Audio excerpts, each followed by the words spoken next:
makers of Campbell Soups present The Campbell Playhouse. Orson Welles, producer.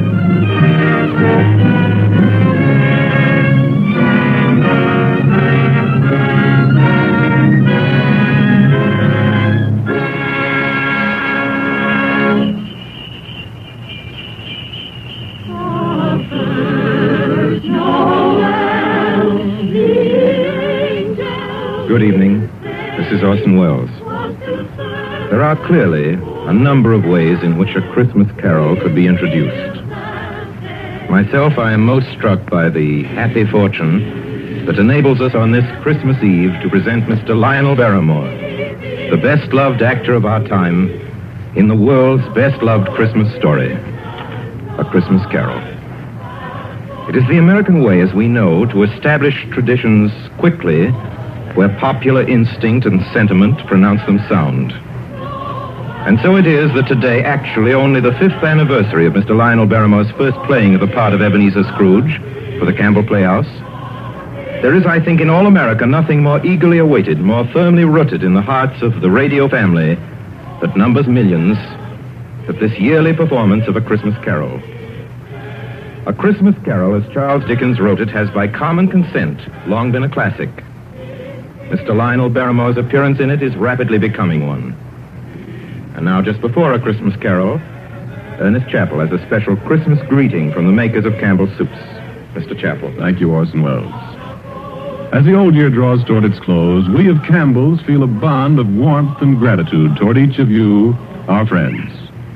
For you see, in homes everywhere throughout the land, Campbell Soups have been welcomed. Day by day and week by week, you have placed confidence in us and in the foods we make. And there isn't anything we appreciate more deeply than the fact that so many of you have elected to let Campbell's make your soups for you.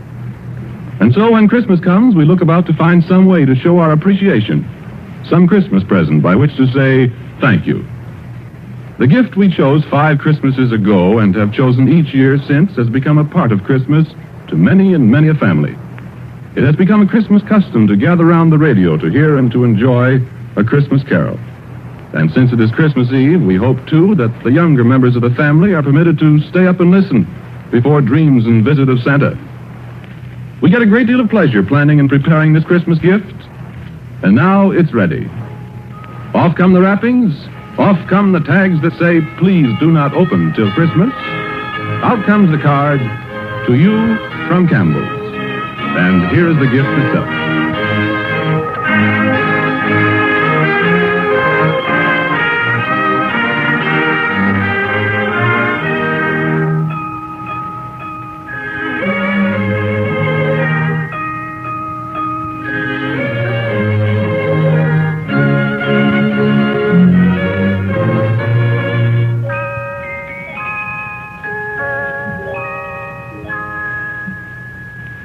Marley was dead to begin with. There's no doubt whatever about that. The register of his burial was signed by the clergyman, the clerk, the undertaker, and the chief mourner.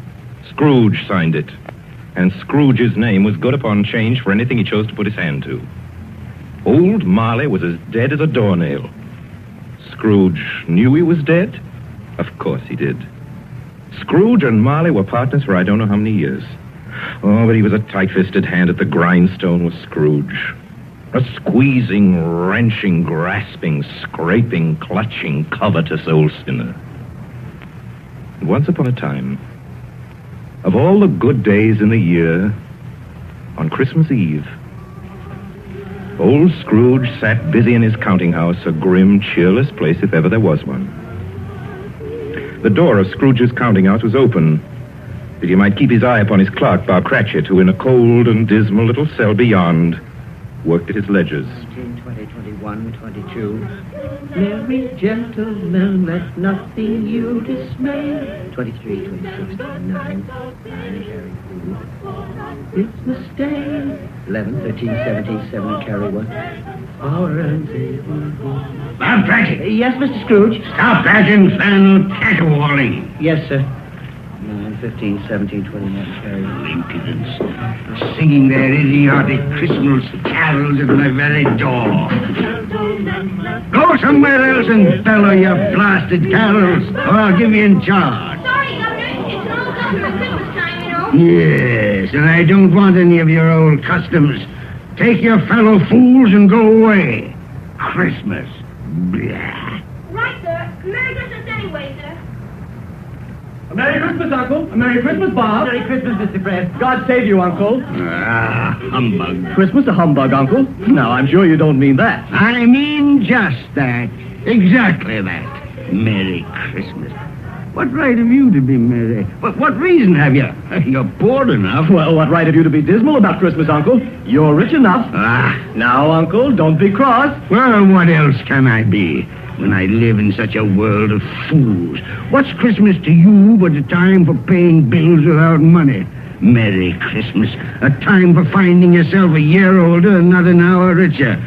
If I could work my will, every idiot who goes about with Merry Christmas on his lips would be boiled with his own pudding and buried with a stake of holly through his heart. He should. Uncle? Nephew, keep your Christmas in your own way and let me keep it in mine. Keep it, but you don't keep it, Uncle. Well, let me leave it alone then. What do you want? A Christmas gift, I've no doubt. I came to wish you a Merry Christmas, Uncle. Merry Christmas. Much good may Christmas do you. Much good it ever has done you. There are many things from which I derive good by which I have not profited materially, I dare say, Uncle. Christmas among the rest. But I have always thought of Christmas time as a good time. A kind, forgiving, charitable, pleasant time. And therefore, Uncle, though it has never put a scrap of gold or silver in my pocket, I believe it has done me good and will do me good. And I say, God bless it. God bless Christmas. Hurrah! Let me hear another sound out of you there, Bob Cratchit, and you'll keep your Christmas by losing your situation. As to you, nephew, I wonder you don't go into Parliament. You talk enough nonsense. Don't be angry, Uncle. I want nothing from you. I ask nothing of you. Why can't we be friends? Good afternoon. Well, I'm sorry you feel that way. I've tried. A Merry Christmas to you, Uncle. Good afternoon. And a Happy New Year, too. Humbug. And a Merry Christmas to you, Bob, and the missus, and to Tiny Tim. Thank you, Mr. Fred. Same to you, sir. Good day, sir. Good day, Bob. Nonsense. Twaddle. Lummery. Talking of Christmas and not 2 sixpences to jingle together in his trousers pocket. You there, Bob Cratchit. Come here. What are you doing there? I was only putting a bit more coal on the fire, Mr. Scrooge. Seeing it's so cold in there, sir. Well, you put that coal back into the scuttle. A fire! A fire, indeed. I can tell you, if you use coal at that rate, you and I will soon be parting company, Bob Cratchit. You understand that? There's many a young fella like your situation, you know. Oh, I'm sorry, sir. My fingers were getting a little stiff with the cold. Then put on your mittens. There's someone at the door. See who it is. Yes, sir. Good afternoon, sir. Good afternoon. This is the firm of Scrooge and Marley. Yes, sir. I should like to see the head of the firm, if I may. Oh, very good, sir. What is it? A gentleman to see you, Mr. Scrooge. Huh? Have I the pleasure of addressing Mr. Scrooge or Mr. Marley? Marley's been dead these 7 years tonight. I'm Scrooge. Well, now, Mr. Scrooge, at this season of the year, it's only fitting that we who are more fortunate should raise a fund to buy the poor some meat and drink and means of warmth. You may not believe it, sir, but many thousands are now in want of common necessities, and hundreds of thousands are in want of the simplest comforts, sir. Are there no prisoners? There are plenty of prisons, sir. And the workhouses? They're still in operation, I trust. I wish I could say they are not, but they are, sir. The treadmill and the poor law are in full vigor, then? Both very busy, sir. Oh, well, I'm very glad to hear that. I was afraid from what you said at first that something had occurred to stop them in their useful cause. No, sir, all these institutions that you mention are flourishing. But it's nevertheless true that some additional provision for the poor and the destitute must be made. A few of us upon change are endeavoring to raise such a fund, you see. And what shall I put you down for? Nothing. Oh, I see. You wish to be anonymous, sir. I wish to be let alone. I don't make merry myself at Christmas time, and I can't afford to keep a lot of idle people and make them merry. I help support the establishments that take care of the poor. They cost enough. Let those who are badly off go there. Many can't go there, sir. And many would rather die. Well, then, my advice to them is to do so and decrease the surplus population. Besides, I've only your word for it that all this is so. The truth, Mr. Scrooge. Well, so be it then. It's not my business. It's enough for a man to understand his own business and not to interfere with other people's. Mine occupies me constantly. Good afternoon, sir. I quite understand, Mr. Scrooge. Cratchit, Show this gentleman out. Yes, sir. This way, please.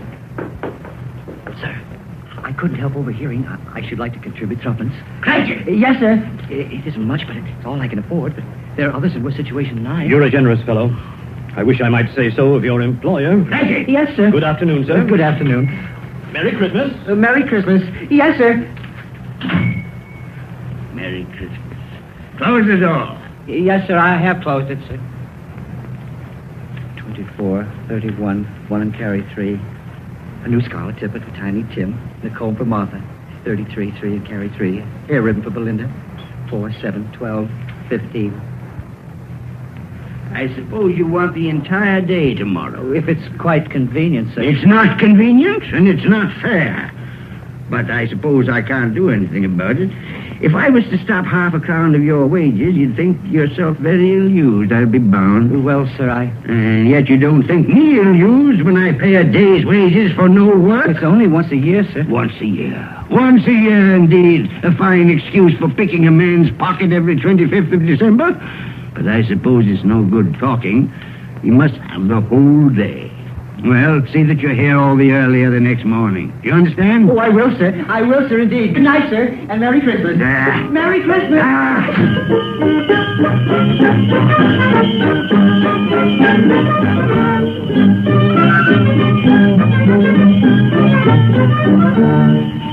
The office was closed in a twinkling, and Bob Cratchit, with the long ends of his white comforter dangling below his waist, for he boasted no greatcoat, went down a slide on Cornhill 20 times in honor of its being Christmas Eve, and then ran home to Camden Town as hard as he could pelt to play with his family at Blind Man's Buff.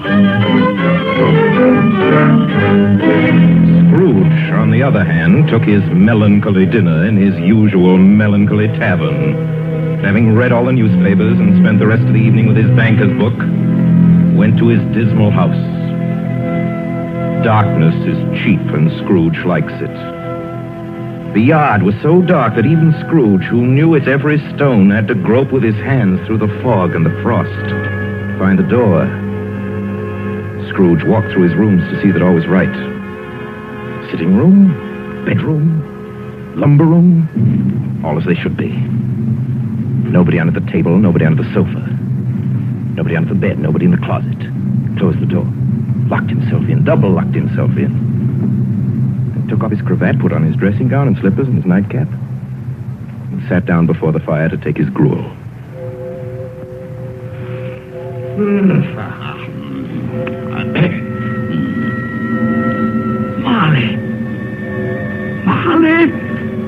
Marley! I could have sworn I saw... humbug. Marley's been dead these 7 years. Humbug. It's all humbug. What I need is a good night's... What's that? Someone's in the wine cellar. But the door's locked and double locked. It's coming. Something is coming closer. Outside my door. I won't believe it. It's humbug still. Ebenezer Scrooge. Ebenezer Scrooge. Oh, no. What do you want with me? I want much of you, Ebenezer. Who are you? Ask me who I was. Are you very particular for a ghost? All right. Who were you then? In life, I was your partner, Jacob Marley. Jacob Marley. But you're dead. You died 7 years ago. 7 years ago this very night. You are a ghost, then? What's wrong, Ebenezer? Don't you believe in me? I do not. You doubt your senses, Ebenezer? Yes, because a little thing affects them. A slight disorder of the stomach makes them cheats. You can't be a ghost. You may be an undigested bit of beef, a blot of mustard, a crumb of cheese, a fragment of an underdone potato. There may be more gravy than grave about you, whatever you are. Humbug, I tell you. Humbug. Excuse me, Jason. Excuse me. I do believe in you. You are a ghost, Jacob. Thank you. But why do you walk the earth, Jacob? Why do you come to me? It is required of every man that the spirit within him should walk abroad among his fellow men and travel far and wide to witness what it cannot share but might have shared on earth and turn to happiness. Oh, tell me, Jacob, what is that chain you wear around you? I wear the chain I forged in life. I made it link by link and yard by yard by my own free will. Is its pattern strange to you, Ebenezer? Cash boxes, keys, padlocks, ledgers, purses. Yours was as heavy and as long as this 7 years ago. And you have labored on it since, Ebenezer. Oh, Jacob, speak comfort to me. Comfort I have none to give. I cannot rest, I cannot stay, I cannot linger. Weary journeys lie before me. You travel fast? Yes, Ebenezer, on the wings of the wind. 7 years dead and traveling all the time? 7 years, Ebenezer. 7 years of remorse. Ebenezer, do you know that no space of regret can make amends for one life's opportunities misused? But you were always a good man of business, Jacob. Business? Mankind was my business. Charity, mercy, benevolence, they were all my business. The dealings of my trade were but a drop of water in the comprehensive ocean of my business. Oh, Jacob, don't take on so. Jacob. Listen to me, Ebenezer. I listen to you, Jacob. Go on, Jacob, speak to me. But don't be so flowery. Ebenezer, I am here to warn you that you have yet a chance and hope of escaping my fate. Do you hear that, Ebenezer? Yes, Jacob. You always were a good friend to me, Jacob. Thank you, Jacob. But go on. Go on. Go on. How shall I escape? Oh, I'm afraid, Jacob. You will be haunted by 3 spirits. Is that the only chance and hope, Jacob? It is your only chance and hope. Then I think I'd rather not. Without their visit, you cannot hope to shun the path I tread. Expect the first tomorrow, when the bell tolls 1. Couldn't I take them all at once and have it over, Jacob? Ebenezer, look that for your own sake you remember what has passed between us. And remember, when the bell tolls 1, look for the first spirit. Marley. Jacob Marley.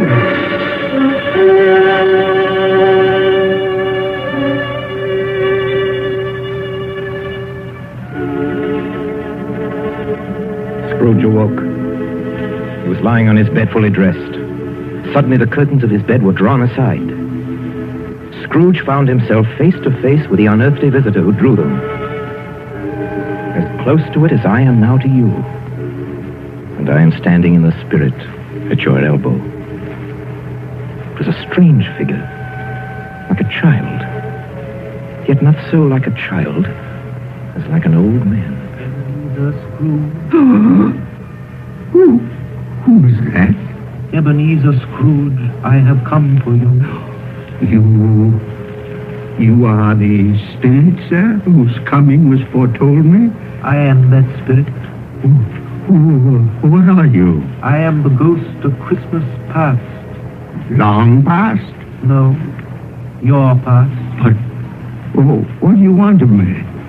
What brings you here to haunt me? Your welfare, Ebenezer Scrooge. Rise and walk with me. Oh, no, you're not out of the window. I can't do that. I'll fall down. I'm not a spirit. I'm mortal. I'll fall. Bear but a touch of my hand upon your heart, and you shall be upheld in more than this. Come, follow me.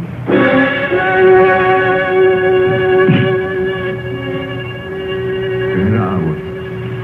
What's become of the city? And there's snow upon the ground. Where are we?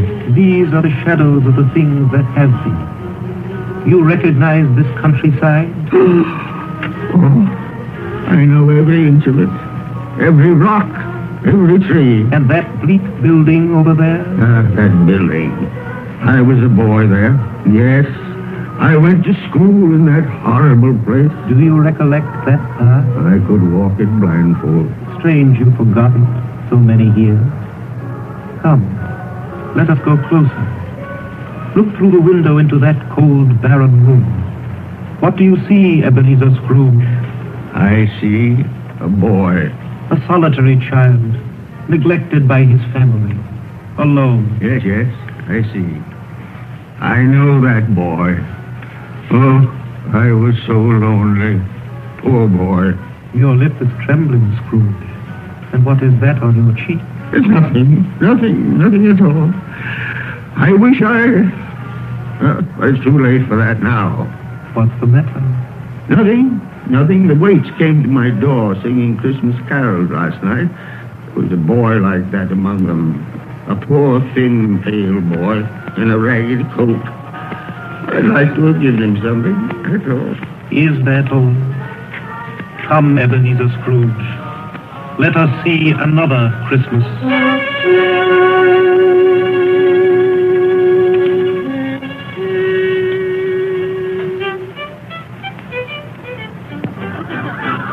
Do you know this place, Ebenezer Scrooge?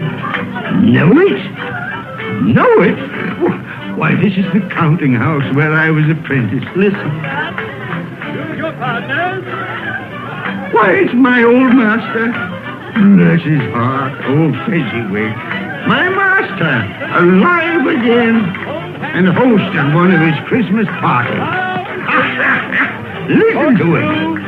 Red Benito, and back to your places. There's Dick Wilkins. Poor Dick. Dear, yes? And look, there's Mrs. Fezziwig herself, looking younger than any of them. And the tables all loaded with roast and cider and mince pie and beer. Oh, what a jolly time we used to have. That carefree young man with the light heart and the gay smile. Do you recognize him? Yes. Merciful heaven. How happy I was then. A small matter for old Fezziwig to make those silly folks so full of joy. Small matter? Small indeed. Isn't it? He has spent only a few pounds of your mortal money. Is that so much that he deserves praise? It's not that. It's not that, Spirit. Old Fezziwig has the power to make us happy or unhappy, to make our service light or heavy. His power lies in words and looks, in things so tiny it's impossible to count him up. The happiness he gives is quite as great as if it cost her... What is the matter? Nothing at all, Spirit. Something, I think. No. Speak. No. Only, it's just that I should like to be able to say a word or two to my clerk, Bob Cratchit, just now, that's all.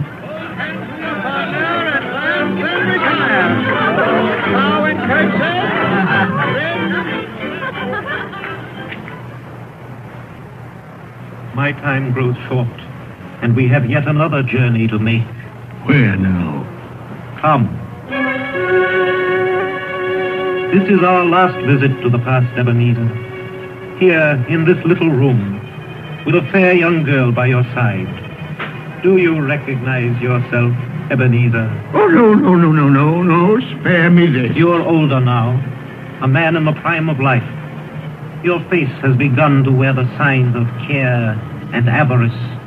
Your eyes are greedy, the eager, restless eyes of a miser. No, please. She knows it, too, that girl by your side. There are tears in her eyes. It matters little, Ebenezer, to you. Very little. I know that. Belle, have I changed towards you? When we were engaged, we were both poor. Was it better then? Better to be poor? Better at least to be happy. You're changed. You were another man then. I was a boy. Do you blame me because I've grown wiser? Have I ever tried to break our engagement? In words, no. Never. In what, then? In a changed nature. In an altered spirit. In everything that made my love of any value in your sight. So I release you from your promise. Belle. Oh, at first it may cause you pain to lose me. A very brief pain. But soon it will be dim, like a half-remembered dream, an unprofitable dream, and you will be glad to be awake from such a dream. May you be happy in the life you have chosen, Ebenezer, for the love of him you once were. Spirit, it's enough. Show me no more. Take me home. These were shadows of the things that have been. That they are what they are. Do not blame me. No more. No more. One shadow more. Come. Do you see this man, Ebenezer Scrooge? This man might have been you, and the woman beside him your wife. And that girl might have been your daughter, Ebenezer Scrooge. She might have called you father. She might have been a springtime in the haggard winter of your life. Please let me go. Show me no more. Listen now, while they speak, Ebenezer. Well, I saw an old friend of yours today. Who was it? Yes. How can I? Oh, I know. Mr. Scrooge. Mr. Scrooge it was. I passed his office window. It wasn't shuttered, and there was a candle inside, so I couldn't help seeing him. His partner, Marley, lies at the point of death, I hear. And there Scrooge sat all alone. Quite alone in the world, I do believe. Spirit, I can bear no more. Leave me. Haunt me no more. Take me back. Take me back.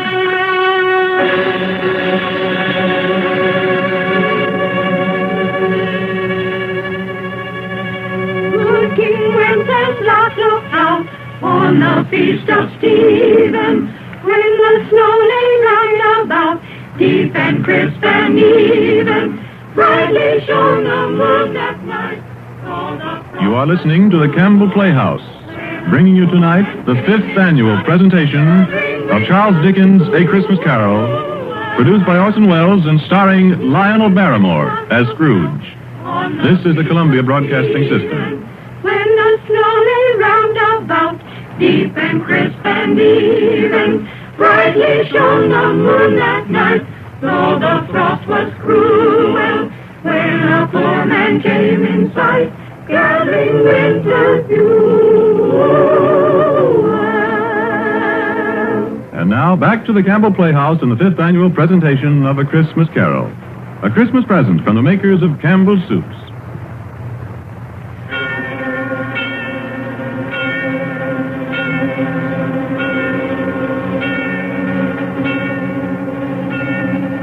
On the stroke of one, Scrooge awakened suddenly and sat him bolt upright in his own bed. He remembered the words of Marley's ghost and wondered from which direction the second specter would appear. At that moment, nothing between a baby and a rhinoceros would have astonished him very much. Now being prepared for almost anything, he was not by any means prepared for nothing. And consequently, when no shape appeared, he was taken with a violent fit of trembling. 5 minutes, 10 minutes, quarter of an hour went by, yet nothing came.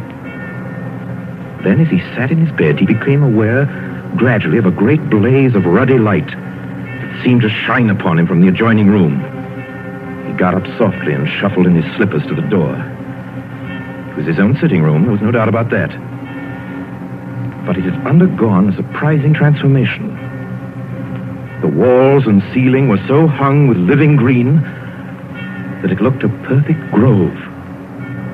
And there sat a jolly giant, glorious to see, who bore a glowing torch in shape not unlike Plenty's horn, and held it up high up to shed its light on Scrooge as he came peeping round the corner. Come in, Ebenezer Scrooge, and know me better, man. I am the ghost of Christmas present. Spirit, take me where you will. Last time I went against my will and learned a lesson which is working now. If you have anything to teach me, let me profit by it. Touch my robe, Ebenezer Scrooge. Touch my robe.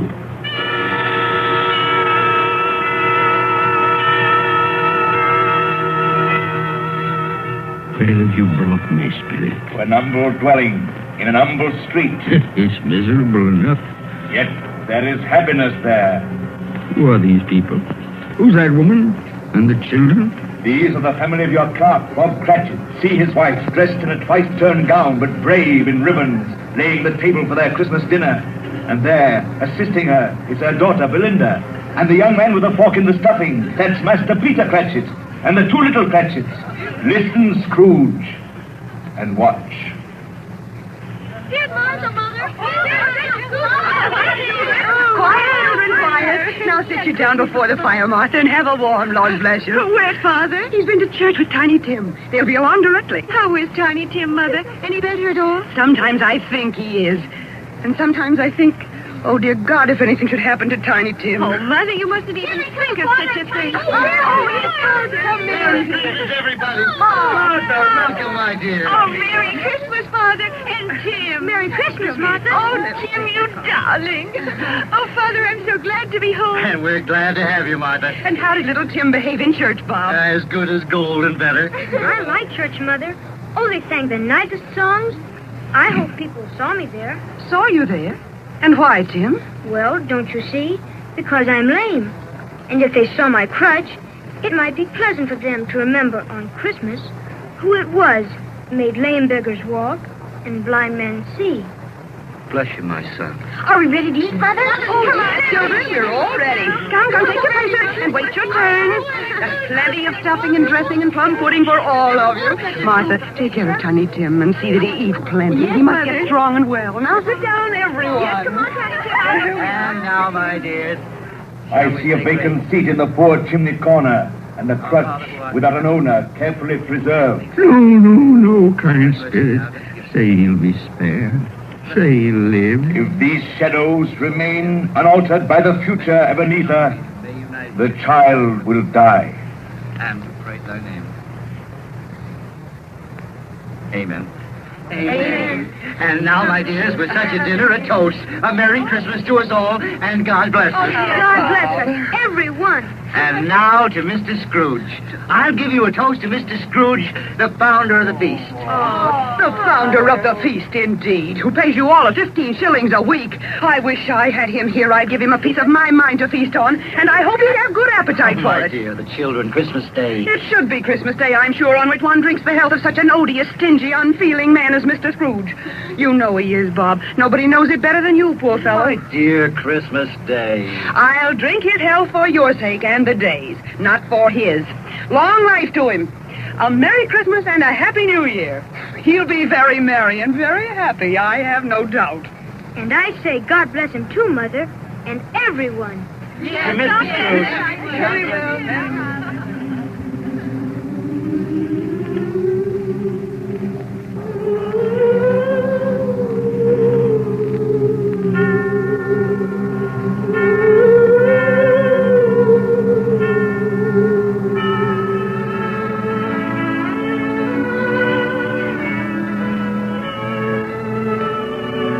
There was nothing of high mark in all this.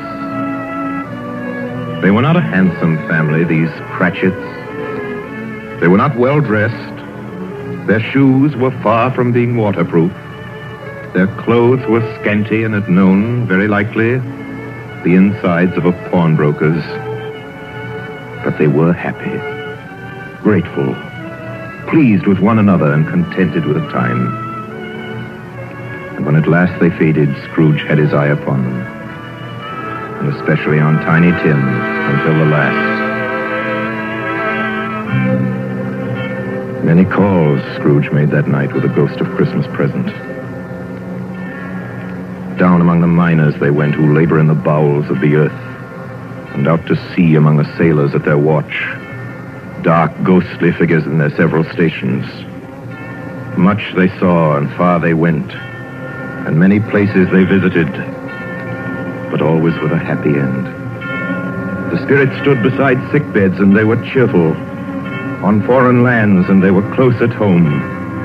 By poverty, and it was rich. In almshouse, hospital, and jail, where vain man in his little brief authority had not made fast the door and barred the spirit out, the spirit left his blessing. It was a long night. It was only a night. And it was strange, too, that while Scrooge remained unaltered in his outward form, the ghost grew older. Clearly older. My life upon this globe is very brief, Ebenezer. It ends tonight. Tonight? Tonight at midnight. Hark. The hour has come. Oh, not yet.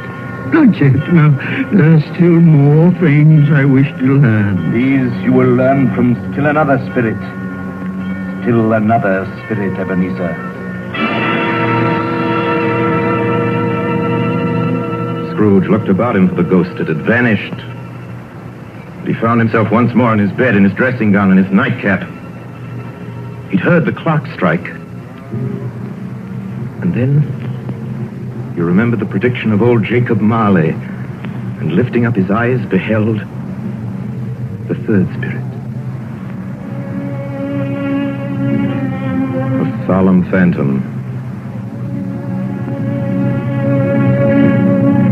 shrouded in black, draped and hooded, coming towards him slowly and silently, like a mist along the ground. I know you. You are the ghost of Christmas yet to come. You will show me the shadows of things that have not happened, but will happen in the time before us. Answer me, spirit, ghost of the future. Oh, I fear you more than any specter I've seen. Yet, as I know your purpose is to do me good, and as I hope to live to be another man from what I was, lead on. Lead on! The night is waning fast. Time is precious. Spirit, why have you brought me here again? Into Bob Cratchit's home? It's not the same. Why is it so quiet? So very quiet here. Mother, please. Oh, my son. My little son. Tim. I loved him so. Mother, dear, you mustn't. It's almost time for Father to be home. Don't let him see you crying. Yes, Martha. He's late tonight. He walks slower than he used to. Yet I've known him to walk very fast indeed with Tiny Tim on his shoulder. So have I, Mother. But he was light to carry. And his father loved him so that it was no trouble. No trouble at all. Bob. Good evening, my dear. You're late, Bob. I'm sorry, my dear. I went to the churchyard today. I wish you could have gone with me. It would have done your heart good to see how sweet and green a place it is. You'll see it often. I promised him. I promised Tiny Tim we'd walk there on Sunday. Oh, Father, dear. It's God's will, Bob. I'm trying to understand it, my dear. My son. My little son, Tiny Tim. And I loved him so. Oh, that's cruel. Cruel. Spirit, can't you give me one ray of hope that I may change all that? That Tiny Tim may live?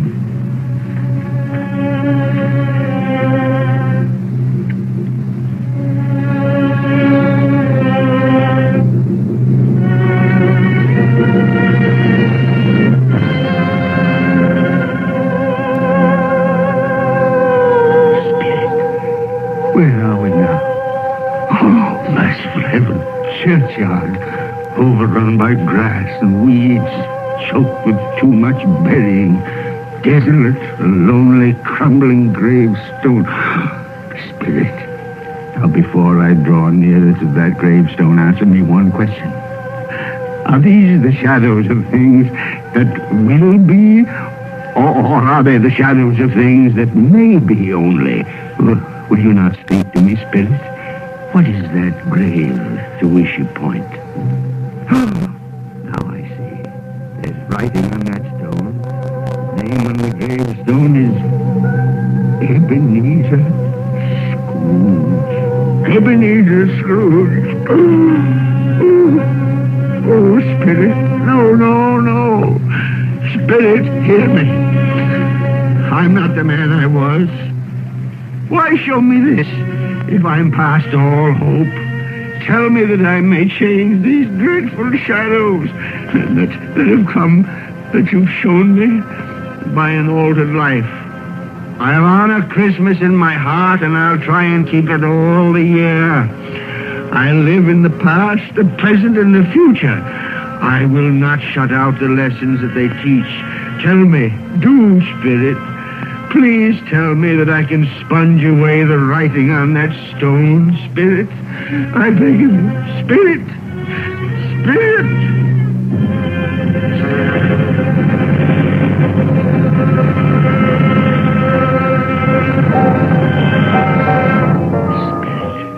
I promise on my knees.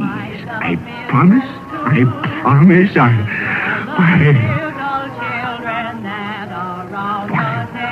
What's this? It's my bedpost. I'm home. In my own bed. In my own room.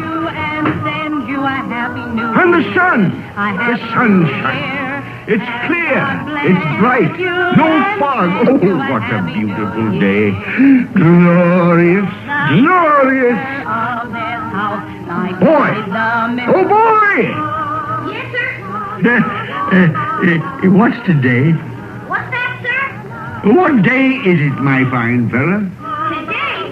Why, it's Christmas Day. Christmas Day! I haven't missed it. The spirits have done it all in one night. All in one night. Heaven be praised. How's that, sir? Listen, my lad. Do you know where the poultry is in the next street? I should say I do. An intelligent boy. A remarkable boy. Tell me, do you know if they've sold the prize turkey that was hanging in the window? The one as big as me? What a delightful boy. It's a pleasure to talk to you. Yes, my buck? It's hanging there now, sir. Oh, that's wonderful. Now go around, will you, and tell him to send it to Bob Cratchit and his family on Broad Street. And mind you, they're not to know who paid for it. Now hurry along, my lad. And here's $0.50 for your trouble. Yes, sir. Yes, sir. And a Merry Christmas. And a Merry Christmas to you, too, my boy. Oh, I don't know what to do. I'm as light as a feather, as happy as an angel. I'm as merry as a schoolboy. A Merry Christmas. A Merry Christmas to everybody. A Happy New Year to all the world. Whoop! Whoop!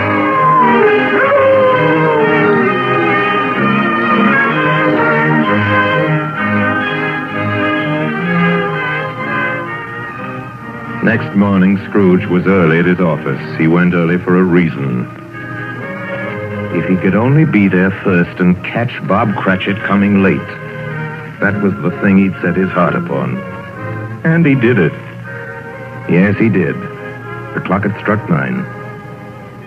No Bob. 1:15. No Bob. Scrooge sat with his door wide open that he might see him come in. And at last he came.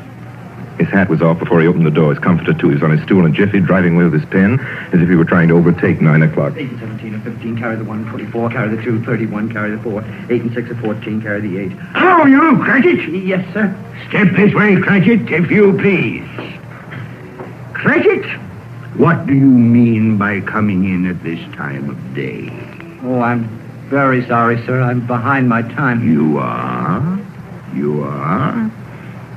Yes, I think you are. Oh, it's only once a year, Mr. Scrooge. It shall not be repeated. I was making rather merry yesterday, sir. I'll tell you what, my friend. I'll not stand this sort of thing any longer. And therefore, Bob Cratchit, I'm about to raise your salary.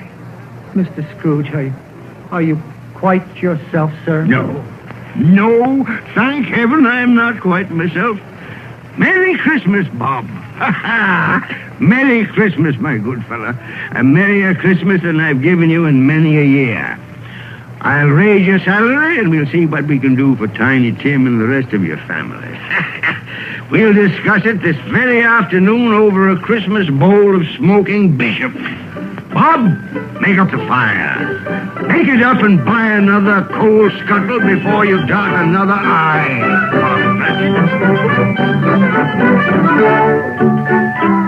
Scrooge was better than his word. He did it all, and infinitely more. To Tiny Tim, who did not die, he was a second father. He became as good a friend, as good a master, and as good a man as the good old city knew, or any other good old city, town, or borough in the good old world. Some people laughed to see the alteration in him, but he let them laugh, and little heeded them. His own heart laughed, and that was quite enough for him. He had no further intercourse with spirits, but lived upon the total abstinence principle ever afterwards, and it was always said of him that he knew how to keep Christmas well, if any man alive possessed the knowledge. May that be truly said of us, all of us. And so, as Tiny Tim observed, God bless us, everyone. Joy through the world, the Lord is come. Let earth receive her King. Let every heart prepare his room.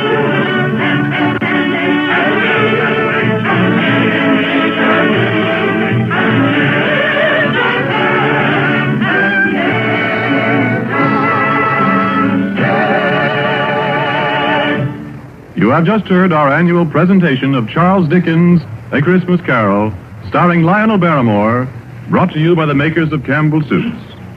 And now here is Orson Welles. At this point in the program, ladies and gentlemen, it is my custom, as you know, to present to you with a few words of introduction our guest of the evening. With your consent, I shall dispense with this tonight to introduce tonight's guest to the Campbell Playhouse audience or to any other American audience is an extravagant and superfluous procedure. For if ever an actor has won for himself a lasting place in the hearts of his fellow countrymen through years of unsparing and inspiring service, that actor is Lionel Barrymore. Mr. Lionel Barrymore. Thank you, Orson Welles. Good evening, ladies and gentlemen. This is the 4th year I've had the pleasure of appearing in the Christmas Carol here on the Campbell Playhouse. And I assure you all it's a pleasure that never tires. As long as I can remember, this has been one of my favorite stories. When we were children, it was read to us regularly this time of year, as it is to millions of children right now. And like many of them, I'm sure, the three of us, Ethel, Jack, and I, with the aid of a sheet and some old ironware, made a play of it. As I remember, we had 3 Scrooges in that production. Mr. Barrymore, who played Tiny Tim? I think we had 3 Tiny Tims, too. But seriously, I can think of no part that I've enjoyed playing again and again as much as I have the part of that squeezing, wrenching, grasping, scraping, clutching, covetous old sinner, Ebenezer Scrooge. And I can think of no happier or more suitable choice for the makers of Campbell Soups to offer the people of America as their Christmas present each year than Charles Dickens' well-beloved story, Christmas Carol. Good night, Orson. Good night, everybody. And a Merry, Merry Christmas to you all. Good night, Mr. Barrymore. Merry Christmas to you, sir. Ladies and gentlemen, for next Sunday night, we're happy to announce our version a great and truly American story by a great American novelist, Come and Get It by Edna Ferber. Against a background of the mighty forests of Miss Ferber's own Wisconsin, it tells a stirring tale of the men and women who live and die in the woods in order that lumber may come down the rivers every spring into the cities of the modern world. Like so many of Miss Ferber's epic romances of American life, it was made from a best-selling novel into a highly successful motion picture. Now we bring it to you on the air. The story of a man and his son and the girl they both loved. Lotta, played for us by one of the loveliest and most accomplished of Hollywood's younger dramatic actresses, Miss Frances D. And so until next week, until Come and Get It with Frances D., my sponsors, the makers of Campbell Soups, and all of us on the Campbell Playhouse remain, as always, obediently yours. But just a minute, Benny, ladies and gentlemen, it's the night before Christmas. And all through the Campbell Playhouse, not a creature is stirring that doesn't join Lionel Barrymore in wishing you a Merry, Merry Christmas. This goes for all of us, from my sponsor, from myself, from all of us, from Don McBain, who runs the machinery in the control room, to Miss Helgren, who types the Campbell Playhouse scripts. A Merry Christmas from Benny Herman and his band of Merry Melodians. Merry Christmas. get the idea. From Max Sayre's choruses. From Harry Esman and his crew of sound effects technicians. Thank you. And from Orson Welles and his considerable aggregation of dramatic talent, which includes, among others, Mr. Frank Reddick, Miss Georgia Backus, Miss B. Benaderet, Mr. Ray Collins, Mr. Everett Sloan, Mr. George Coulouris, Edgar Barry, Erskine Sanford, Tommy Lane, William Allen, Betty Lou Walters, Eric Burtis, and, of course, myself and George Spelvin. A Merry Christmas. How about it, ladies and gentlemen? Merry Christmas. And finally, as Tiny Tim says... God bless us, everyone.